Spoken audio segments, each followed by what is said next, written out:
Hello students.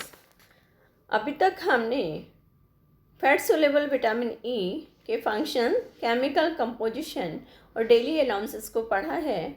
आज हमारी class में हम पढ़ेंगे इसकी कमी से क्या प्रभाव पड़ते हैं, विटामिन ई के कमी से क्या होता है और इसके सोर्सेस क्या हैं। विटामिन ई की कमी से क्या क्या हो सकता है। थोड़ा सा आपने फंक्शंस में पढ़ा है कि जो है फंक्शन से ही हमें समझ में आ जाता है कि यदि विटामिन ई की बॉडी में कमी हो जाती है तो क्या होने वाला है बॉडी में। तो इसकी कमी से बहुत कम ऐसी स्थितियां होती हैं, लेकिन सबसे ज़्यादा जो इफ़ेक्ट आता है विटामिन ई की कमी से, रिप्रोडक्टिव सिस्टम ठीक प्रकार से काम नहीं कर पाता और इसके कारण से फीमेल्स में जो है मिसकैरेज या अबॉर्शन होने की संभावना बढ़ जाती है। और मेल्स में जो है स्पर्म्स जो सेल होती हैं वो नहीं बन पाती हैं या वो टूट जाती हैं और उसके कारण से स्पर्म जनरेट ही नहीं हो पाते बॉडी में और इसके कारण से रिप्रोडक्शन जो है वो प्रॉपरली नहीं हो पाता है। सेकंड फंक्शन जो है, इसकी कमी से जो रेड ब्लड सेल्स हैं वो टूटने लगती हैं, हिम का निर्माण जो है बॉडी में नहीं हो पाता और इसके कारण से जो है उसके कारण से भी प्रॉब्लम आती है। तो हम थोड़ा सा इसको डिटेल में डिस्कस करेंगे। फर्स्ट है रिप्रोडक्टिव फेलियर, यानी सुचारू रूप से जो मैंने अभी बताया सेक्स हार्मोन्स का सिक्रीशन बैलेंस जो है वो नहीं हो पाता है और इसके कारण से यूट्राइन जो सेल्स हैं वो नष्ट होने लगती हैं और जो मैंने अभी बताया आपको कि स्पर्म्स का निर्माण नहीं हो पाता, इसके कारण से अस्वस्थ, कमज़ोर और निःशक्त स्पर्म्स और एग का बनने लगते हैं और ठीक से फर्टिलाइजेशन नहीं होता है और इसके कारण से गर्भधारण नहीं हो पाता।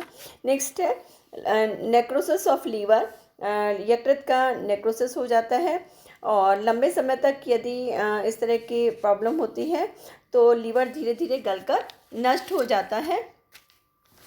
ये क्या करता है, लीवर में जो भी टॉक्सिन सब्सटेंस होते हैं उनको उनसे हानिकारक पदार्थों से उनकी रक्षा करता है, लेकिन ये यदि संभव नहीं हो पाता तो उसके लीवर में, किसी भी व्यक्ति की बॉडी के लीवर में ये सब जमा होने लगता है, लीवर की सेल्स को नष्ट कर देता है और इसके कारण से यकृत की कोशिकाएं भी धीरे धीरे नष्ट होने लगती हैं और इसको नेक्रोसिस कहते हैं। नेक्स्ट है इरेथ्रोसाइट हीमोलाइसिस की कमी हो जाता है, यानी विटामिन ई के अभाव में लाल रक्त कोशिकाओं का टूटने लगती हैं और आरबीसी का निर्माण ठीक प्रकार से नहीं हो, जिसके कारण से एनीमिया भी हो जाता है। नेक्स्ट है मस्कुलर डिस्ट्रॉफी, यानी विटामिन ई के कारण शरीर की मांसपेशियां कमज़ोर हो जाती हैं, कोशों में टूट फूट होने लगती है और मांसपेशियों में अनावश्यक कॉन्ट्रैक्शन होने लगता है। इसके कारण से पेशियों में दर्द होना, ऐंठन शुरू हो जाता है। इसके अलावा विटामिन ई के कमी से हार्ट प्रॉब्लम, लीवर में घाव, नेक्रोसिस, मेनोपॉज और हार्मोनल इम्बैलेंस भी हो जाता है। तो हमें इसके ऊपर थोड़ा ध्यान रखना चाहिए।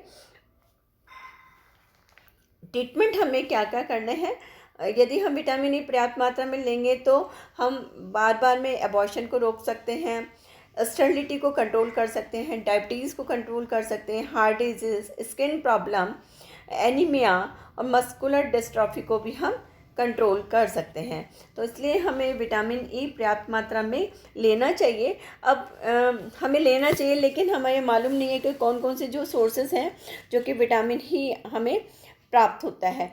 तो किन सोर्सेज से हमें, तो सबसे अधिक मात्रा में विटामिन ई गेहूं और मक्का के जो भ्रूण जो लेयर होती है उसके तेल में ये पाया जाता है और वनस्पति जितने भी ऑयल्स होते हैं उनमें भी विटामिन ई जो है वो पर्याप्त मात्रा में होता है।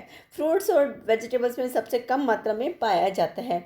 अब जैसे गेहूं के भ्रूण में सनफ्लावर ऑयल और राइस हस्क में ये पाया जाता है, अलसी के तेल, ताड़ के तेल और सोयाबीन ऑयल, मूंगफली ऑयल, सरसों के तेल में ये काफ़ी मात्रा में, अच्छी मात्रा में, यह हम इसको कहते हैं सर्वोत्तम सोर्स इसका माना जाता है। इसमें विटामिन ई और टोकोफेरोल दोनों होते हैं। और गुड सोर्सेस में जौ, जई का आटा, चावल पॉलिश किया हुआ और जो होल व्हीट फ्लोर में पाया जाता है। मैदा में भी ये कुछ मात्रा में विटामिन ई पाया जाता है, टोकोफेरोल नहीं पाया जाता। लेकिन गाजर, प्याज, टमाटर, केला, संतरा, चिकन, एग में ये काफ़ी कम मात्रा में पाया जाता है। पनीर और पनीर में, दूध में, मक्खन में ये कुछ मात्रा में विटामिन जो है वो पाया जाता है।